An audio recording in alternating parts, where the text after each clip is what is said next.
नमस्कार, स्पोर्ट्स 9 में आप सभी का स्वागत है। मैं हूं शिवेंद्र। आईपीएल 2025 अब लगभग लीग मैचेस के लिहाज से बात की जाए तो अपने आधे पड़ाव पर है। ऐसा इसलिए क्योंकि कुल 70 मैचेस खेले जाते हैं, आप जानते हैं, और आज जो है वो 34वें नंबर का मैच है, यानी लगभग हम आधे मोड़ पर आ चुके हैं। साथ ही साथ एक और इंटरेस्टिंग चीज जो है वो ये है कि अब आज जो मैच है उस मैच में आरसीबी वर्सेस पंजाब, इस मैच के होने के बाद सिर्फ दिल्ली और गुजरात की टीमें हैं वो जो 6-6 मैच पर रहेंगी, वरना सभी टीमें 7-7 मैच खेल चुकी होंगी। तो लगभग आधा पड़ाव आईपीएल 2025 अपना पार कर चुका है। जो मैच है आज का वो आपकी स्क्रीन पर है जानकारी। 34वें नंबर का मुकाबला है, बेंगलुरु की टक्कर पंजाब से होगी। बेंगलुरु में शाम 7:30 बजे ये मैच शुरू होगा। आरसीबी की टीम पॉइंट टेबल में तीसरे पायदान पर है और पंजाब किंग्स की टीम पॉइंट टेबल में चौथे नंबर पर है। तो ये जो पॉइंट टेबल में तीसरे और चौथे नंबर की पायदान है, ये भी अपने आप में बता रही है कि कैसे इस सीजन में इन दोनों टीमों की जो परफॉर्मेंस है वो बिल्कुल साथ साथ चली है। अगर पॉइंट्स के हिसाब से भी बात कर ली जाए तो दोनों टीमों के पॉइंट्स बराबर हैं। नेट रन रेट की वजह से बेहतर है आरसीबी की टीम, जिस पर हम आगे बात भी करेंगे। लेकिन अभी जो मुकाबला है वो आपकी स्क्रीन पर उसकी जानकारी। Match number 34, royal Challengers Bengaluru versus Punjab Kings. और बड़ी बात यह है कि दोनों ही टीमें अपने अपने पिछले मैचेस जीतकर आज मैदान में उतरेंगी। और जाहिर सी बात है, सितारे बहुत सारे हैं दोनों ही टीमों में। एक तरफ श्रेयस अय्यर हैं जिनकी कप्तानी में बहुत बड़ा वो मैसेज देना चाहते हैं। मैसेज बिल्कुल साफ है। 2024 में जिस तरह से उनकी कप्तानी में केकेआर चैंपियन बनी थी, उसके बाद जब खिलाड़ियों को रिटेन करने की बारी आई, केकेआर ने उनको रिटेन नहीं किया, वो आ गए पंजाब के खाते में। अब एक मैसेज वो देना जरूर चाहेंगे कि किस तरह से कोलकाता की टीम से भूल हो गई कह लें। और दूसरा बड़ा मैसेज ये भी कि पंजाब की टीम उन टीमों में से है आईपीएल के इतिहास की जिसने कभी भी ट्रॉफी नहीं जीती है। तो ये जो इंतजार है 18 साल का, वो इंतजार भी खत्म करने की कोशिश होगी और इसके लिए अगुवाई जो है वो श्रेयस अय्यर करेंगे। दूसरी तरफ आप जानते हैं आरसीबी यानी विराट कोहली, वो कप्तान रहें ना रहें, लेकिन इस टीम की सबसे बड़ी ताकत, इस टीम की सबसे बड़ी पहचान आरसीबी की वो है विराट कोहली। और वहां भी कहानी बिल्कुल एक जैसी है। आज तक लीग के इतिहास में कभी ये टीम चैंपियन नहीं बनी है। तो इसलिए जो आरसीबी की टीम है वो भी यही प्रयास करेगी कि वो अपने आप को पॉइंट टेबल में इसी तरह मजबूती के साथ बनाए रखे, प्लेऑफ में जगह पक्की करे और उसके बाद उस इंतजार को खत्म करे जो अब 18 बरस पुराना हो चुका है। मतलब कई बार बड़ी हैरानी होती है कि आरसीबी की टीम ने अब तक खिताब क्यों नहीं जीता है, क्योंकि एक बड़े खिताब को जीतने के लिए जिस तरह का सेटअप चाहिए होता है, जिस तरह की टीम चाहिए होती है, वो सब कुछ आरसीबी के पास रहा है। इस सीजन में एक और समस्या आरसीबी की टीम के साथ है, उस पर भी बात कर लेते हैं। यह समस्या क्या है? यह समस्या है अपने घर में पहली जीत का इंतजार है आरसीबी को। अमूमन ऐसा नहीं होता है, लेकिन इस सीजन में ऐसा पता नहीं क्यों हो रहा है। चाहे आप चेन्नई की बात कर लें, चाहे आप आरसीबी की बात कर लें, टीमें अपने घर में भी मैचेस हार रही हैं। आरसीबी के खाते में जो 4 जीत है वो चारों अवे मैचेस में है, यानी दूसरी टीम के घर में जाकर वो जीती है, लेकिन अपने घर में उसे 2 मैच में हार का सामना करना पड़ा है। और अगर आज का मुकाबला खुदा न खास्ता उसके हाथ से निकल जाता है तो फिर ये बड़ा एक तरीके का उलटफेर माना जाएगा कि आरसीबी की टीम अपने घर में ही 2025 के सीजन में 3 मैच हार गई। निश्चित तौर पर आरसीबी के जो फैंस हैं और आरसीबी की टीम जो है वो ये नहीं चाहेगी। पंजाब की बात कर लेते हैं।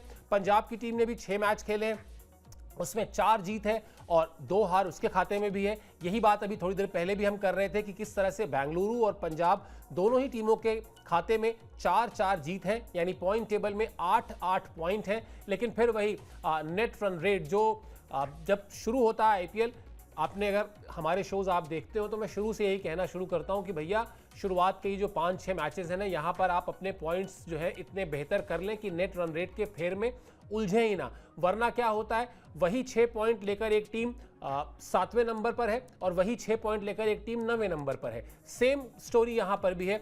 वही 8 पॉइंट लेकर बेंगलुरु की टीम जो है वो बेहतर स्थिति में है और पंजाब की टीम जो है वो चौथे पायदान पर है। आरसीबी का नेट रन रेट पंजाब से बेहतर है, जैसा अभी हमने आपको बताया भी। चलिए अब आपको बताते हैं कि लीग के इतिहास में किस तरह से, मतलब अभी आपको पॉइंट टेबल में तो दिखाई दे रहा है कि किस तरह से दोनों टीमें बिल्कुल अगल बगल चल रही हैं, लेकिन लीग की जो हिस्ट्री है वो हिस्ट्री भी कुछ ऐसा ही कहती है। क्या इशारा करती है रिकॉर्ड बुक? बताती है साफ साफ कि भैया जो ये दोनों टीमें जब रही हैं आमने सामने तो टक्कर बहुत कांटे की रही है। उसके लिए जो आंकड़े हैं वो आंकड़े भी आपके सामने हैं। 33 मैच यानी 33 मैचेस खेले गए हैं इन दोनों टीमों के बीच। पंजाब के खाते में 17 जीत है, जबकि आरसीबी के खाते में 16 जीत है। यानी आज आरसीबी की टीम ये पूरी कोशिश करेगी कि वो इस मुकाबले नंबर जो आज, अच्छा इंटरेस्टिंग चीज़ देखिए कि ये इन दोनों टीमों के बीच भी 34वां मुकाबला है और इस सीजन का भी ये 34वां मुकाबला है। तो 34 का आधा जो है वो 17 होता है। आधे मैचेस जीते हैं पंजाब ने। आरसीबी का प्रयास भी यही होगा कि वो भी आज मैच जीते और यहां पर 17-17 की बराबरी कर ले। आरसीबी के पास जिस तरह की रिदम है इस सीजन में अभी तक, उसमें ये कोई बहुत चौंकाने वाली बात नहीं होगी क्योंकि आरसीबी अच्छा खेल रही है। लेकिन हाँ, पंजाब की टीम और दिल्ली की टीम इस सीजन में दो टीमें ऐसी हैं जो बिल्कुल अलग रंग में दिखाई दे रही हैं।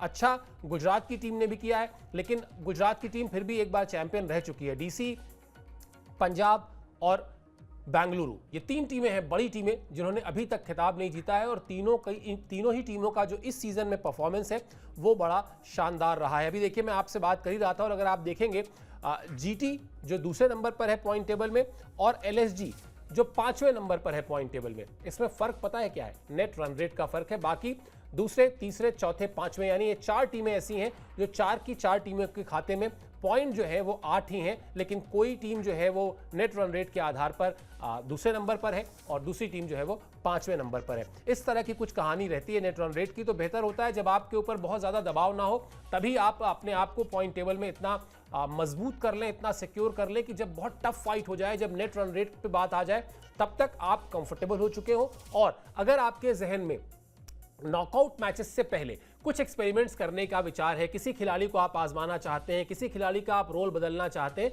आपको वो मौका मिले कि आप कम से कम उस सेटअप के साथ 1-2 बार प्रयास कर सकें, जा सकें, सोच सकें। चलिए अब आगे बढ़ते हैं। अब आपको बताते हैं कि बेंगलुरु की टीम जो है वो किस तरह से आज के मैच को में जो प्लेइंग 11 है उसको लेकर क्या सोच रही है। बहुत ज़्यादा चेंजेस की उम्मीद मत करिएगा क्योंकि पिछला मैच अभी जीत कर आई है टीम और जिस तरह से हम हमेशा कहते हैं कि अगर जीती हुई टीम है तो उसमें ज़रूरत से ज़्यादा बदलाव की उम्मीद नहीं करनी चाहिए। वो बदलाव लगभग ना के बराबर ही है। टॉप ऑर्डर में फिल सॉल्ट, विराट कोहली, देवदत्त पडिक्कल, रजत पाटीदार होंगे। लिविंगस्टन, टिम डेविड, हेजलवुड है इस टीम का जो विदेशी चेहरा है। अनुभवी हेजलवुड और भुवनेश्वर कुमार जो है वो तेज गेंदबाजी की बागडोर संभालेंगे। देवदत्त पडिक्कल से आरसीबी फैंस को खास उम्मीदें हैं। वो उम्मीदें इसलिए भी है क्योंकि इस सीजन में अभी तक वो पारी देखने को नहीं मिली जो उनसे देखने की अपेक्षा है उनके फैंस को। अगर आप थोड़ा सा बाकी बल्लेबाजों के बारे में बात करेंगे तो विराट कोहली ने शुरुआत अच्छी की थी। वो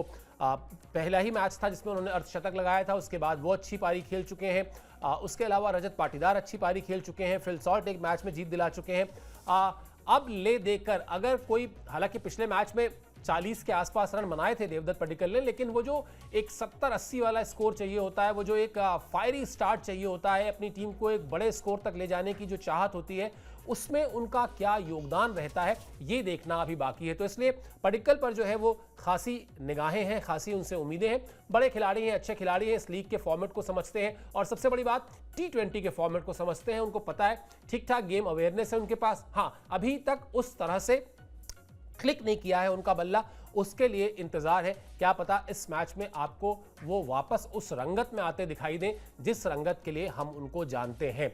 अगली कहानी पंजाब की, वहां भी बहुत सारी समानताएं चल रही हैं। देखिए पॉइंट टेबल में साथ साथ हैं, रिकॉर्ड बुक में बिल्कुल आसपास हैं। एक टीम 16 मैच, एक टीम 17 मैच जीती है।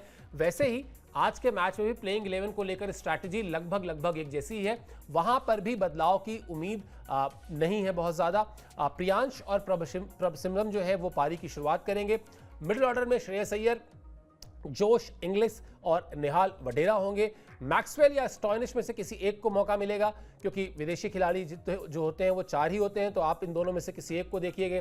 उसके अलावा युजवेंद्र चहल और अर्शदीप सिंह जो है ये, यानी एक तेज गेंदबाजी का स्टार, दूसरा स्पिन का असरदार एकदम स्पिन डालते हैं। ये दोनों ही खिलाड़ी अपने टीम के बॉलिंग डिपार्टमेंट को संभालेंगे। तो यहाँ पर भी प्लेइंग 11 लगभग सेट है। यहाँ पर भी टीम पिछला मैच जीत कर आई है। जो आरसीबी की कहानी है वही कहानी पंजाब की भी है क्योंकि दोनों टीमें पिछला मैच जीती हुई हैं, तो इसलिए बदलाव जो हम बार बार कह रहे हैं उसकी उम्मीद कम हो जाती है। और जो थोड़े बहुत बदलाव होते भी हैं वो इक्वेशन सेट करने के लिए होते हैं कि हाँ 4 फॉरेन प्लेयर्स खिला सकते हैं, तो 4 फॉरेन प्लेयर्स में से किसको आप एक प्लेयर को बाहर करके दूसरे को ले आते हैं। इम्पैक्ट खिलाड़ी के नियम से भी आपको थोड़ी बहुत मतलब लिबर्टी मिल जाती है जहां पर आप इस तरह के प्रयोग कर सकते हैं। तो हेयर एंड देयर छोटा मोटा कोई चेंजेस हो तो हो, वरना दोनों ही टीमें आरसीबी और पंजाब चेंजेस के मूड में बहरहाल दिख नहीं रही हैं, खासतौर पे पिछले मैच में जीत हासिल करने के बाद। चिन्नास्वामी की विकेट की बात कर लेते हैं। चिन्नास्वामी का विकेट क्या कह रहा है? चिन्नास्वामी का विकेट जो है वो बड़ा इंटरेस्टिंग है इस बार कि यहां पर रन बनाना अपेक्षाकृत मुश्किल है। यानी जो मानते हैं हम और अक्सर हम जानते भी हैं, कहते भी हैं कि भाई 2020 का फॉर्मेट है तो आप जाइए और आपको पिच पर जो है इस तरह की कंडीशंस मिलेंगी कि वहां पर आप ताबड़तोड़ रन बना सकते हैं। लेकिन यहां चिन्नास्वामी का विकेट जो है वो थोड़ा अलग है। यहां पर आपको बल्लेबाजी करना अपेक्षाकृत मुश्किल होगा। ये बात आपको दिखाई भी देगी जब मैच शुरू होगा। अब तक 2 मैच जो खेले हैं आरसीबी ने, जिसका जिक्र हमने इस शो की शुरुआत में किया था कि उसको हार का सामना करना पड़ा, उसकी एक वजह यह भी है कि दोनों ही बार आरसीबी की टीम 170 रन का आंकड़ा पार नहीं कर पाई। अब क्या है कि मॉडर्न डे टी20 क्रिकेट जो है उसमें 170 रन बहुत ज़्यादा माना नहीं जाता। मतलब जब टी20 की शुरुआत हुई थी तब 170-180 रन जो है वो कहा जाता था कि एक सेफ टोटल है। अगर आपने इतने रन बना लिए तो आप मैच जीतने के लिए अच्छे खासे आपके चांसेस हैं। अब ये सेफ स्कोर नहीं है, आप जीत सकते हैं, ऐसा नहीं कि 170 रन बना के आप मैच नहीं जीत सकते हैं। जीतने के लिए पंजाब की टीम ने 111 रन बनाकर मैच जीत लिया था, लेकिन बाय एंड लार्ज बड़े उस पर जब आप जाएंगे, जब आप आंकड़ों की बात करेंगे तो ऐसे मैचेस कम हैं जहां पर 170 रन को आप डिफेंड कर पाएं। चेन्नई में जो बल्लेबाजों के लिए दिक्कत आएगी वो आपके स्क्रीन पर है। वो समस्या है 2 पेस विकेट, यानी विकेट में जो बॉल आने का जो रफ्तार है वो 2 अलग अलग किस्म का होगा। यानी कभी आपको अनइवन बाउंस भी दिखाई देगा, कभी गेंद जो है वो थोड़ी नीचे रह जाएगी। ये एक दिक्कत आने वाली है। हालांकि जब पिछला मैच खेला गया था चिन्नास्वामी में और आज के मैच के बीच में वहां बारिश हुई है और इन चीज़ों का बहुत फर्क पड़ जाता है। बारिश किस तरीके से मॉइस्चर लेके आती है, पिच का जो बिहेवियर होता है उसमें थोड़ा बहुत बदलाव नजर आता है। तो वो जो बारिश हुई है पिछले दिनों बेंगलुरु में, उससे क्या असर पड़ेगा ये देखना भी दिलचस्प होगा। मैच के दौरान जो तापमान है वो भी थोड़ा कम होगा, यानी शाम जो है वो बेंगलुरु की थोड़ी सी बेहतर है। गर्मी है वहां पर, लेकिन पहले के मुकाबले गर्मी थोड़ी कम हुई है क्योंकि बारिश हुई है और इस वजह से थोड़ा सा बिहेवियर पिच का अलग दिखाई दे पिछले मैच के मुकाबले में तो चौंकने वाली बात नहीं होगी। ये सारी कहानी जो है वो इसलिए इतनी चर्चा में आ गई क्योंकि जैसा हमने कहा कि बेंगलुरु की टीम को अपने घर में हार का सामना करना पड़ा 2-2 मैचेस में। और अगर कोई टीम, बेंगलुरु जैसी टीम अगर अपने घर में 2 मैचेस हारती है तो फिर उसके बाद पिच को लेकर बातचीत शुरू हो जाती है, जो शुरू हो भी गई है कि आखिर ऐसा क्यों हो रहा है कि टीम को, यानी घरेलू टीम को अपने मैदान पर ही फायदा नहीं मिल रहा है, अपने लोकल कंडीशंस का फायदा नहीं मिल रहा है। तो इस पर नजर रहेगी कि आज के मैच में पिछले दिनों जो बारिश हुई है उसका क्या बदलाव आता है। एक बड़ा इंटरेस्टिंग फैक्ट ये भी है कि भुवनेश्वर कुमार जो टीम के बड़े अनुभवी गेंदबाज हैं, उनकी बड़ी एक इंटरेस्टिंग बाइट आई।